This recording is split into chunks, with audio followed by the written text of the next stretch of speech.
Maqaa gooftaa Yesuus Kiristoos nama Naazreetiitiin sa'aatii kana kaasee wanti haaraan balbalaaf barri keetii irratti ta'uuf jira.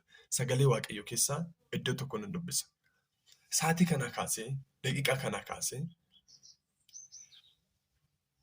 inni si lolaa ture sun si biraa hafee jira. Inni si mormaa ture sun si biraa kufee jira. Inni si dhiphisaa ture sun si biraa hafee jira.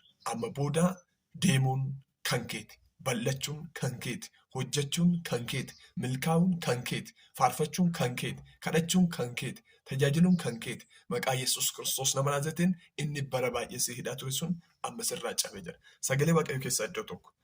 Seera boqonnaa 14 lakkoofsa 14 irratti nan dubbisa.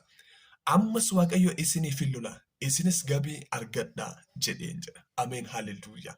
Gab jedhii dhaabadhu lafa jirtutti. Waaqayyo siif lola. Cal jedhii ilaali lafa jirtutti. Waaqayyo si morma. Xabaqaa siif ta'a. Diinota waa'ee keetiif, diinota jireenya kee irratti, diinota bara kee irratti, diinota kadhata kee irratti, diinota tajaajila kee irratti, diinota gaa'ila kee irratti, diinota daa'ima kee irratti, diinota hojii kee irratti, diinota milkaa'ina kee irratti wal gahanii tasmammanii dhufanii Waaqayyo bittissee akka addaattis dabarsa. Barri kun bara ce'umsaa, barri kun bara milkaa'inaa, barri kun bara Waaqayyo siif lolu, bara kana siif ta'a, bara kana siif ta'a. Yaa nama Waaqayyotti amante, barri kun bara Waaqayyo siif loludha. Dhaabadhu cal jedhiti. Hin berberamin, hin lolamin, hin fiigin, hin lolin. Is kan kee lolaan Waaqayyoodha. Lolli Waaqayyo gaafa siif lole diinota kee mataashii gadidha.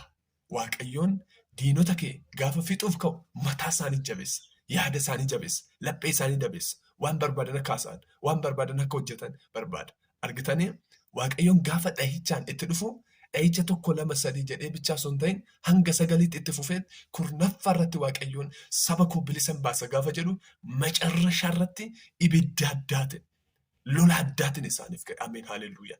Isaanis ilaalanii hin sodaatan. Muusenis Waaqayyoodhaan amma wanti ilaaltanii sodaattan kun gabii argadhaa. Waaqayyo isiniif lola. አላሶፕሬገለባሽ በኢየሱስ ክርስቶስም እግዚአብሔር ላንተ ይዋጋል። ስለ ስራ፣ ስለ ጤና፣ ስለ ልጆች፣ ስለ ትዳር፣ ስለ ቤተሰብ፣ ስለ ራስህ ህይወትም፣ ስለ አምልኮም፣ ስለምን እግዚአብሔር ላንተ ይዋጋል። ዝም በል፣ አትከራከር። በኢየሱስ ክርስቶስም ጠበቃ ሁለመና ኢየሱስን አድርግ። ከዚህ ሰዓት ጀምሮ ላንተ ይዋጋል። በኢየሱስም ባዶ ጭንቀት፣ አዘን አትሰማም። ከዚህ በኋላማ እግዚአብሔር እስከ ቤት ድረስ ላንተ ይዋጋል። ሆኗል። በጌታ በኢየሱስ ክርስቶስ ስም yoo taqabbaltan ta'e amiin hojjettan ergaan kun